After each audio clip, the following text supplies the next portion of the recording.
एक छोटे से गांव में सोहन नाम का एक युवक रहता था। वह बहुत मेहनती और ईमानदार था, लेकिन बेहद गरीब था। अपने पिता के साथ वह खेतों में मजदूरी करता और जो कुछ भी कमाता उसे बड़ी मुश्किल से उसके 2 वक्त की रोटी का जुगाड़ हो पाता था। सोहन अक्सर खुद को दूसरों से कम समझता था। जब भी वह गांव के अमीर सेठ धर्मदास को अपनी आलीशान बग्घी में बैठकर गुजरते देखता तो उसके मन में भी एक सवाल उठता कि मेरी क्या कीमत है।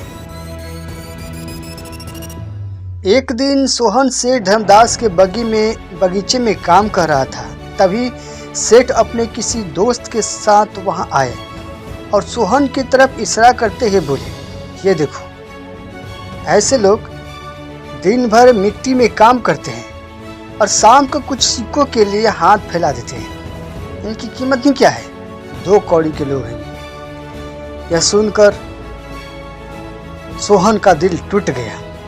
उसके कानों में सेठ के शब्द गूंज रहे थे, 2 कौड़ी के लोग। उसका मन भारी हो गया और आंखों में आंसू आ गए। उस रात उसे नींद नहीं आई।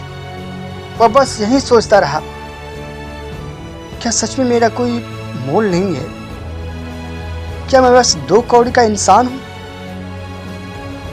अगली सुबह उसने फैसला किया कि वह इस सवाल का जवाब ढूंढकर ही रहेगा। उसने सुना था कि पास की पहाड़ी पर एक बहुत ही ज्ञानी महात्मा रहते हैं। वह सीधा उनके आश्रम की ओर चल पड़ा। पहाड़ी पर पहुंचकर उसने देखा कि महात्मा एक पेड़ के नीचे ध्यान में बैठे थे। सोहन ने उनके चरण छुए और उनके ध्यान से बाहर आने का इंतजार करने लगा। जब महात्मा ने आंखें खोली तो उन्होंने सोहन की उदास को एक पल में पढ़ लिया। क्या बात है पुत्र, तुम बहुत चिंतित लग रहे हो? महात्मा ने शांत स्वर में पूछा। सोहन फपक कर रो पड़ा। उसने अपनी सारी व्यथा महात्मा को कह सुनाई और अंत में पूछा, गुरुदेव, कृपा कर मुझे बताइए, मेरे जीवन की क्या कीमत है? महात्मा मुस्कुराए।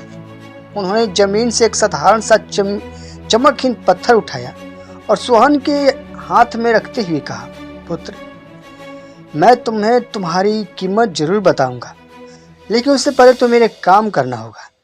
इस पत्थर को लेकर बाजार जाओ और इसकी कीमत पता करो, लेकिन यह याद रखना, इसे बेचना नहीं है, सिर्फ इसकी कीमत पूछ कर वापस आना है। सोहन हैरान था कि इस मामूली पत्थर से उसकी कीमत का क्या लेना देना है, लेकिन उसने गुरु की आज्ञा का पालन किया और बाजार की ओर चल दिया। सबसे पहले उसकी नज़र एक सब्जी वाली पर पड़ी जो तराजू में सब्जियां तौल रही थी। सोहन ने उसे पत्थर दिखाते हुए पूछा, माई, क्या तुम इस पत्थर को खरीदोगी? इसकी क्या कीमत होगी? सब्जी वाले ने पत्थर को देखा और कहा, यह तो एक साधारण पत्थर है, पर मेरे तराजू का एक बाट खो गया है। मैं इसके बदले तुम्हें 2 किलो आलू दे सकती हूँ। सोहन ने मना कर दिया और आगे बढ़ गया। थोड़ी दूर उसे एक कुम्हार मिला जो मिट्टी के बर्तन बना रहा था। सोहन ने उसे भी वही सवाल किया।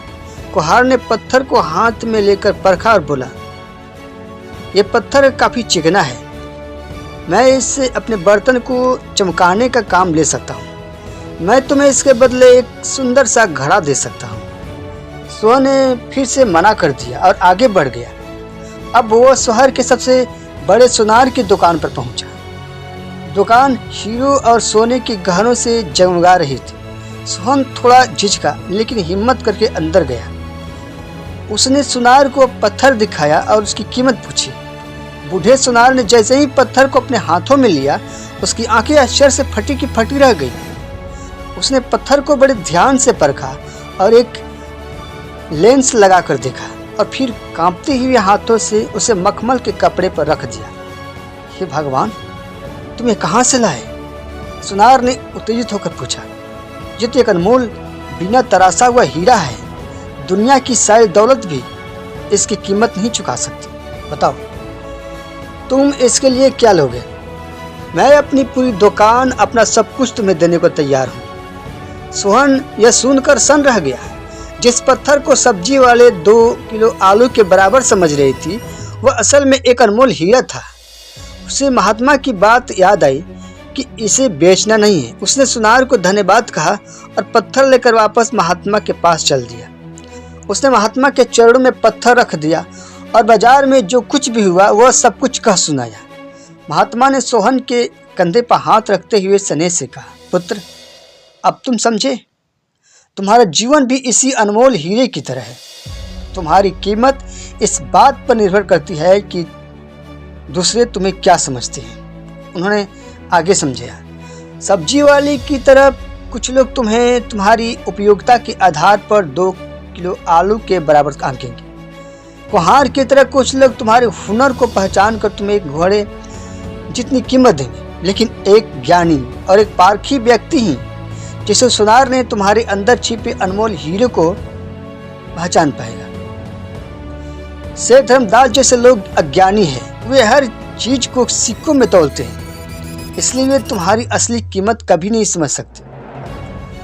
तुम अपनी कीमत किसी और से मत पूछो। तुम खुद एक अनमोल हीरे हो। तुम्हारे अंदर प्रेम, करुणा, ईमानदारी और मेहनत करने की क्षमता है। इन गुणों का कोई मोल नहीं लगा सकता। महात्मा की बातें सुनकर सोहन की आंखों से आंसू बहने लगे, लेकिन इस बार ये आंसू दुख के नहीं बल्कि आत्मसम्मान और खुशी के थे।